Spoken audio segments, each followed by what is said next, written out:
USC students are still reacting to a controversial banner flown over campus this weekend. We'll hear from the administration about how they're handling student concerns. A group of South LA residents have won a year-long fight against an oil drilling site just blocks off of campus. And we spoke with a journalist in Somalia about the first-hand accounts of people who witnessed the deadly bombing in the capital. Annenberg TV News is next.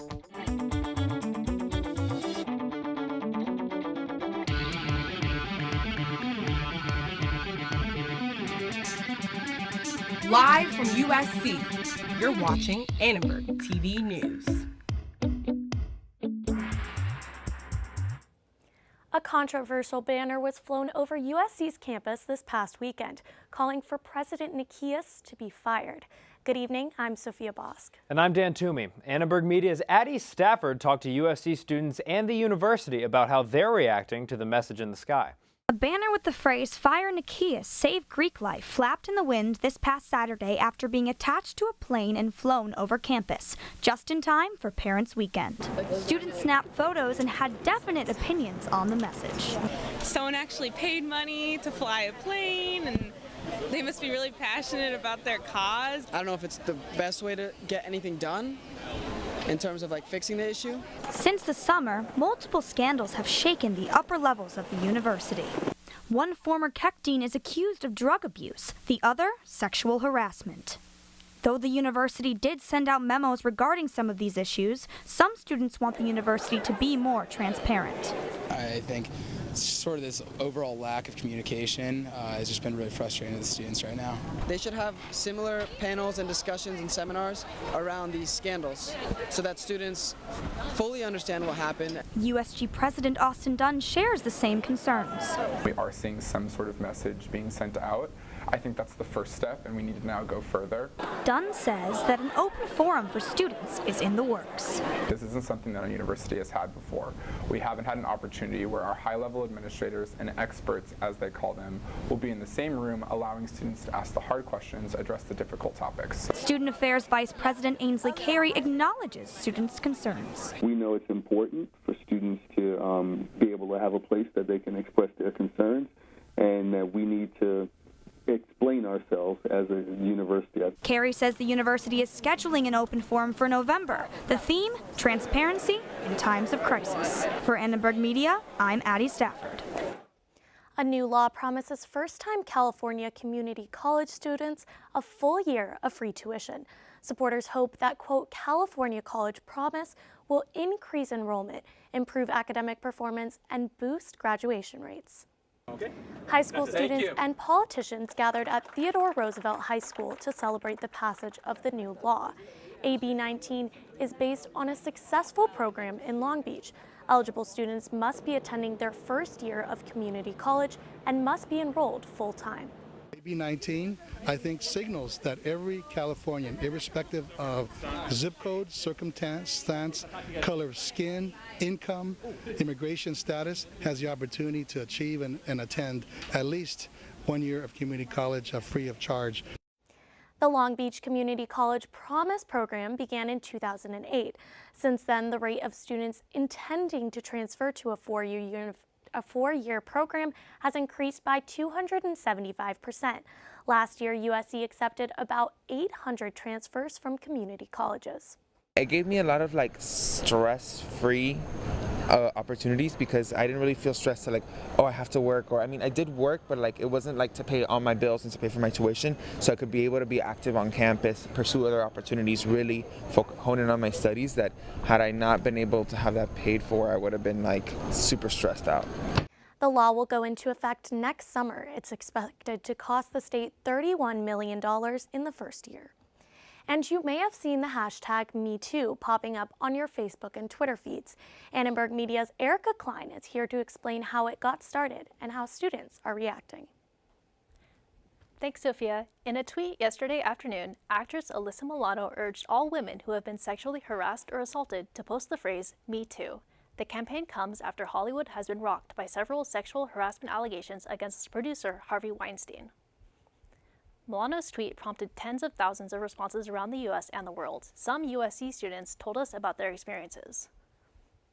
As I was walking back to my apartment, I just kind of looked down at my phone for a second, and from behind me, this guy on a bike rides up behind me and slaps my ass so hard that it leaves a bruise. And it like stunned me to the point where I just kind of froze and didn't really know how to respond. I still like to not think about it and talk about it, and honestly makes me pretty angry and upset. But I think it makes me feel like there's more of a community and that I'm not alone. I think one of the worst things to feel when you've been sexually assaulted, harassed, or even raped is to feel alone. And I'm here now with Professor Matthew Levesque to talk about how this topic has been trending online. Professor Levesque, thank you for being here with us. My pleasure. So can you tell us a bit about what's been happening? So since this topic took off yesterday, more than 723,000 posts have been done online, with the overwhelming majority of those being on Twitter. And this one has been interesting because normally these social topics sort of take off, they amplify for a few hours or for a day, and then they dissipate and go away. This one has really continued over the 2-day period. If we look at it starting yesterday, where around 2 o'clock, 3 o'clock it took off, and then we see the rise in volume was really due to large influencers such as Lady Gaga and others amplifying it, to today that it continued through the night and into the morning and continues to run today. So it's been a really interesting topic. And has this looked like other social media trends? It looks a little different to me because normally what you have is when there are controversial topics or a topic that is really emotional like this, there may be haters or negative or things like that, and we're just not seeing that. Okay, thank you very much. And back to you, Sophia. Thank you so much, Erica. And a USC student political group is reacting today after State Senator Kevin DeLeon announced his plan to run for Dianne Feinstein's U.S. Senate seat. I believe so, even if he has more bold proposals or a louder voice, I think that the clout that she wields and the respect that she has based off of her tenure in the Senate is something that's invaluable. Holds the position of Senate President pro tempore, representing California's 24th district. He has been a member of the California Senate since 2010 and was a former member of the California Senate Assembly from 2006 to 2010. Like Feinstein, DeLeon is also a Democrat. There's various other factors with the electorate that both sides are going to try to tap into. And he, of course, is going to try to tap into the Hispanic vote. She's going to try to tap into the female vote. Very few people can recognize a problem with themselves. DeLeon isn't the only Feinstein challenger. Attorney Pat Harris has been running against her since August, and billionaire Tom Syer announced yesterday he's considering a run. A group of South LA residents have won a fight against a neighborhood oil drilling company. Annenberg Media's Sebastian Vega reports this is just the first step towards making the community safer.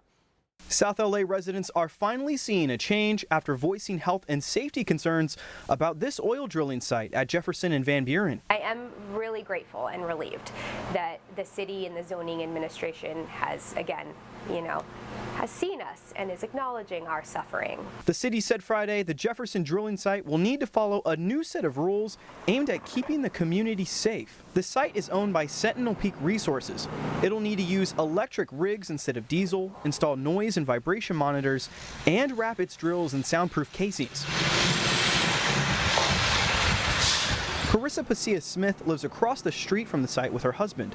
She says since she's moved there, she's had headaches and dealt with foul odors and loud noises. I've had to leave, find coffee shops and other places to work in, so my home isn't really a safe place. And it smells really strongly of diesel fuel and rotten eggs sometimes, and just other strange smells, so it makes me kind of nauseous. Richard Parks is the president of the Redeemer Community Partnership. That's the nonprofit that led the effort to protect neighbors from the drilling operation. Parks says he's happy about their progress, but says there's more work to be done. I wouldn't call this a win. I would call it an important milestone. But the reality is that residents will continue to live under the catastrophic threat of an explosion or a chemical release that could be absolutely deadly. Parks wants the city to set a 2,500-foot buffer zone between residents and the drilling site. We need that distance, and if you've been to the Jefferson drill site, you've seen that literally you can reach out a window and touch the perimeter wall. Residents are living just 60 feet from wellheads. That's a proximity that's just, it's incompatible with human health and safety. We reached out to Sentinel Peak Resources for a comment, but no one got back to us. If they don't appeal the city's decision, the first of these changes must be implemented early next year. For Annenberg Media, I'm Sebastian Vega. And on a different note, the death toll in Somalia continues to rise after a bombing in the country's capital. Somalia's information minister says at least 276 people are dead and hundreds more are injured. On Saturday, a truck packed with military-grade and homemade bombs exploded in the center of the Somalian capital, Mogadishu. Several buildings were demolished and many are still missing. Officials say more than 110 unrecognizable bodies were buried on Sunday. Somalian journalist Mohammed Noor Amalo explains. I see the many people died and so many people injured. Mogadishu is now it is good, but people said I think the many people need peace. Many believe the bombing is an act of terrorism by the Al-Shabaab organization. The Al-Shabaab has not claimed responsibility. 8,000 residents evacuated from Mendocino County and are allowed to return home tonight after wildfires devastated their Northern California neighborhoods. As recovery efforts continue, tens of thousands are waiting for similar news. Right now, around 100 people are missing in Napa and Simona areas. 40,000 evacuees are still waiting to return to their homes. At Santa Rosa Junior College, one faculty member describes her concerns as the recovery effort continues. The danger is still here, and the danger is going to be present for a while. Communities look like they have been bombed. A lot of us don't know how we're going to make it through the next week or the week after that. We need to heal together as well as build together. Looking ahead, rain later this week could make recovery efforts easier for the region. California is now officially the first state to ban pet stores from selling animals bred in puppy mills. And scientists have detected a neutron star collision for the first time, sparking a new era in astronomy. I'll have more updates on the SoCal heat wave coming up next. Stay tuned. Recently, our country has witnessed catastrophic devastation. Hurricanes and flooding have upended lives and livelihoods. Across this great country, Americans have answered the call. That special calling that compels us, when others are down, to step up and do whatever it takes. America's at our best when, against all odds, we come together and lift each other up. Please donate to oneamericaappeal.org. America needs you. Thank you. Thank you. Thank you. Thank you. Thank you. Listen. I realized that I'm not perfect, but it all really started to change because you judge me for having a problem. No one is going to know that I need help. I need help. I know that no one is going to judge me for having a problem. I realize that I'm not perfect, but it all really started to change because you listen.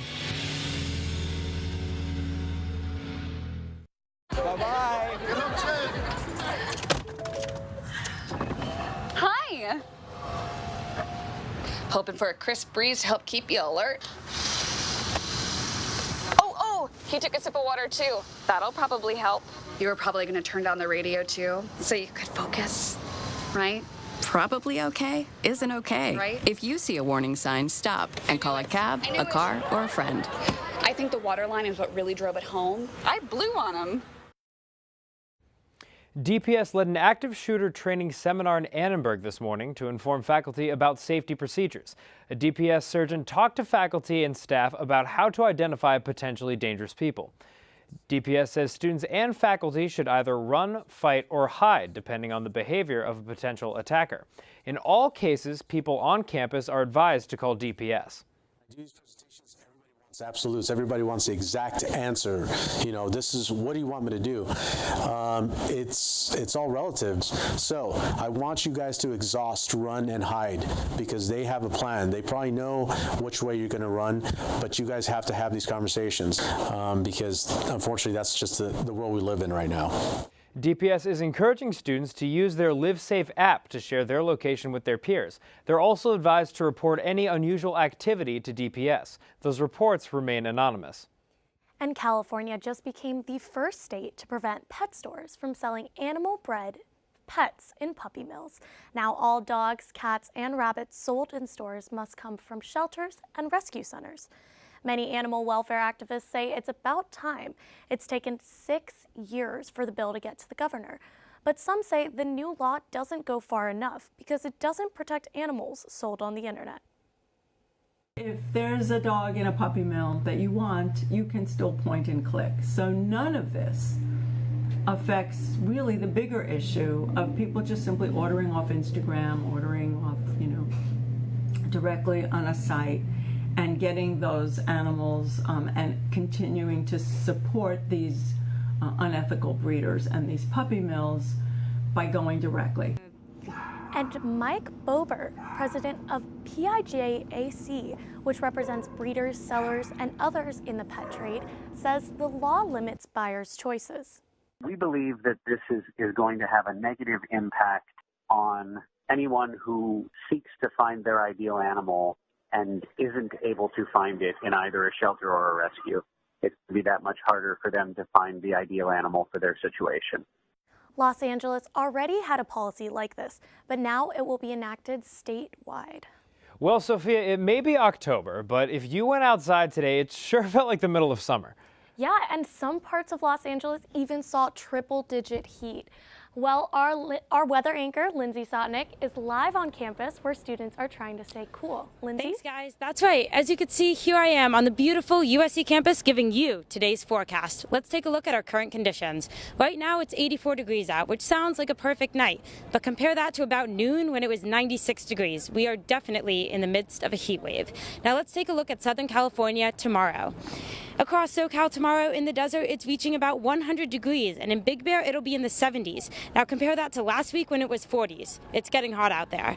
In San Fernando Valley, we're seeing high 90s and high 70s to 80s over in Malibu. And lastly, back home here at USC, we'll be seeing low 90s temperatures, perfect for staying indoors or going in the pool. Let's take a look at your 5-day forecast. Throughout the week, we're going to see some clouds, but that doesn't mean that the heat is going away anytime soon. Throughout the week, it's going to cool down a little bit, but then heat up again into the weekend. Expect another scorcher this weekend as the heat wave continues into next week. And while we've been battling the heat here in LA, Northern California has been experiencing the after effects of the wildfires. Last week, most of the Bay Area was facing unhealthy to very unhealthy air conditions because of wildfires in the North Bay. And today, air quality is still not back to normal in much of the Bay Area. The yellow on this map represents moderate air quality, but as you can see, the North Bay is still struggling. The aftermath of the Northern California wildfires leaves many still unable to go outside. Earlier today, we spoke with a resident of Piedmont who says that the poor air quality is impeding her day-to-day activities. A lot of people who are outside are wearing masks of some kind, different sorts of air quality masks, or just even bandanas or scarves over their faces. I would say people are not going outside as much for lunch or to exercise. I know a lot of schools had all their outdoor practices canceled. Officials say that it will still be a few more days for air quality conditions to go back to normal. Back to you in the studio. All right, Lindsay, thank you very much for the report. For the first time, scientists have detected the moment two neutron stars collided. In a series of papers released today, Caltech astronomers described the out-of-this-world event. Neutron stars are the dense remains of massive stars burned out in supernovas. Scientists say a teaspoon of neutron star material weighs around 1 billion tons. Scientists watched on August 17th. A pair of neutron stars spiraled close together. They are able to measure gravitational waves for about 10 seconds before the stars came Gamma. That's what paints the stunning portrait that we see, that we found the cosmic minds that we set out to find a long time ago, but it's only now it's reality. And that tells us about the nature of the entire universe, and it also tells us about where we come from, because we actually come from the explosions of very massive stars, from the mergers of these neutron stars. Collided 130 million light years away and produced heavy metals like platinum and gold. Now let's take a look at sports. I know it's been a very eventful weekend. Julia, can you tell us some more? That's right, Sophie. With the game going on right now, we'll check in on the score in just a bit. But before we do that, the USC football team jumped up in the rankings after surviving Utah to get the win on Saturday. And Chavez Ravine was euphoric last night, thanks to the bat of a certain red-haired infielder. Sports is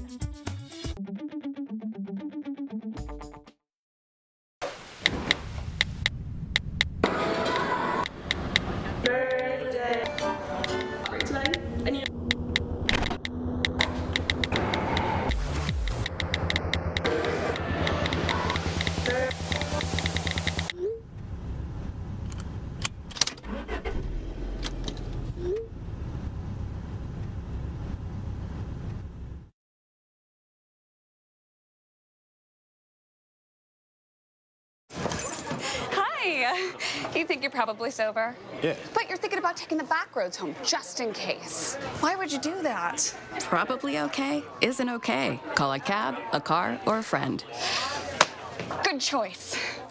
Every year, 40% of all food in the U.S. never gets eaten. 40%. That's almost half the food we produce. Food waste is a serious problem. It impacts all of us. And it's expensive. Your family is throwing $1,500 a year in the trash. We're working hard to put food waste on the chopping block. And you can do the same at home. Learn how to cook it, store it, and share it. Just don't waste it. Go to SaveTheFood.com. After 15 years of smoking, Eva Marie quit. There's a new lung cancer screening that could save her life. You stopped smoking. Now start screening. Learn more at savedbythescan.org. After a weekend of upsets throughout the NCAA, the Trojans moved to number 11 in the AP poll. The move upwards came after a nail-biter victory over Utah at home on Saturday. The Trojans topped the Utes 28-27 in a dramatic finish after coming back from a 14-point deficit. After USC took back the lead, Utah punched in a tying touchdown. With 42 seconds left, the Utes went for a gutsy two-point conversion attempt. Utah quarterback Troy Williams sprinted for the end zone, but cornerback Jenny Harris beat him to the line and forced the tackle to win the game. Moment of the game was the defense coming out and getting the stop, and then the offense going 98 yards on that opening drive of the third quarter, and that kind of set the tone for the rest of the half. Darnold started the third quarter with a 98-yard drive capped by a pass to tight end Tyler Petit. In the fourth quarter, USC evened the score with a 1-yard toss to freshman Josh Follow, and running back Ronald Jones II front-flipped into the end zone to give the Trojans the lead. Darnold closed the game with 358 passing yards and 3 touchdowns. USC is now the top-ranked team in the Pac-12 after Washington fell to number 12 and Washington State tumbled down to number 15. The Trojans will face number 13 Notre Dame in South Bend this Saturday. And the Houston Astros visit the Bronx tonight after taking a commanding 2-0 lead over the New York Yankees. CC Sabathia will look to stop the surging Kevin Correa and Jose Altuve to get the Yankees back in the series. Let's take a look at the score right now. Right now it's the top of the fourth, and the New York Yankees are currently leading 4-0. Now over in the NLCS, the Dodgers lead the Cubs 2-0 in the series ahead of tomorrow's game at Wrigley Field. Our sports director Jody Sullivan has more about the team's first 2 games. That's right, Julia. After some late game heroics, the Dodgers are up 2-0 as the teams travel out to Chicago. Last night, on the 29th anniversary of Kirk Gibson's walk-off home run in Game 1 of the 1988 World Series, Justin Turner had some postseason magic of his own. It's the bottom of the 9th, and in the second pitch of this at-bat with 2 outs, 2 on, Turner takes it deep to center field, and it's gone. The Dodgers end up winning it in walk-off fashion, which is what they've been doing a lot this season. They've had a plethora of walk-off wins, And you know, after this win, Turner reflected on what this moment meant for him. Told this story, I don't know how many times since I've been a Dodger. One of my earliest baseball memories was being at my grandma's house and watching that game and watching, Gibby hit that homer. And I can't even put it into words right now. That's something down the road, hopefully many, many years from now, I'll get to tell stories about. While Turner's dazzling in the spotlight, the Dodgers bullpen has been clutch. Last night, their 4 relievers combined to hold the Cubs to 0 runs, 0 hits, and 0 walks. The one blip in the radar was when closer Kenley Jansen nailed Anthony Rizzo. But in typical Jansen fashion, he followed with a strikeout and a groundout to end the game. Through the NLCS, the Dodgers relievers have retired 24 of 25 batters. In the postseason overall, they've allowed 3 runs and 8 hits, the fewest in all of postseason. And in comparison, the Cubs bullpen have allowed 16 earned runs and 19 hits. And for a team that's had its fair share of bullpen troubles this postseason, or in postseasons past, this year's squad has been something for LA fans to rejoice about. And we'll see how they fare out in Chicago tomorrow night. Julia, back to you. Thanks, Jody. And you know, this has been a really big weekend for LA sports. Were you guys able to make it out to the game on Saturday? So, I did get my family out to the game this weekend. We thought it was done, though, at halftime, so we left, and apparently we missed the best part of the whole entire game. Yeah, I have to say that was one of the most boring first halves we've had this entire season, but the second half really did make up for it. Made a great show for this weekend. It made for great competition. Were your family down at the game, Sophia? No, unfortunately, they could not make it, but sending love to them out at home. Absolutely. USC welcomed Trojan family members to campus this past weekend. And while others were excited to show them coming out. That story is up next.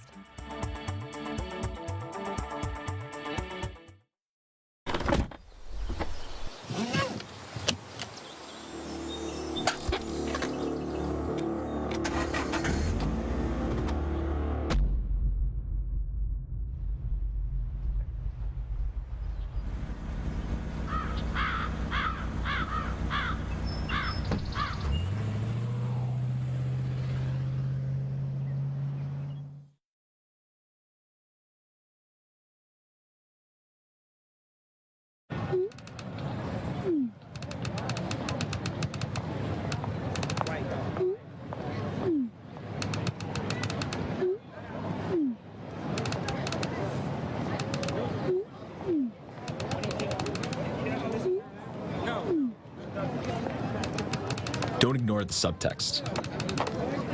It's on us to intervene in sexual assault. Because we can. Take the pledge at itsonus.org. Hey, look, it's those guys. Are you good to drive? I'm fine. How many did you have? I should be fine. You should be? Go and step out of the vehicle for me. See ya, buddy. Good luck. So turns out, buzz driving and drunk driving, they're the same thing, and it costs around $10,000. So not worth it. Welcome back. USC students were happy to welcome their parents for Trojan Family Weekend, and they got to watch that thrilling comeback against Utah. But by Sunday, many were ready to say so long to their parents. Signed up for the family tent area, so we got to go around and visit all the different booths, and we went to the game, and they just had a great time seeing campus and seeing all the kids and their parents, and had a lot of fun. My parents came on Thursday, and I still had class, so I was just like running literally back and forth from like tutor to my classes to like make sure I could hang out with them, and then also like go to class. I'm a dance major at Kaufman, so they got to watch all my performances and stuff. It was good to see them, but I'm also just glad to have my space back. And now that Trojan Family Weekend is over, students can now get back to the books and gear up for a weekend of partying without the parents. Thank you very much for watching. For everyone at Annenberg Media, I'm Dan Toomey. And I'm Sophia Bosk. Good night.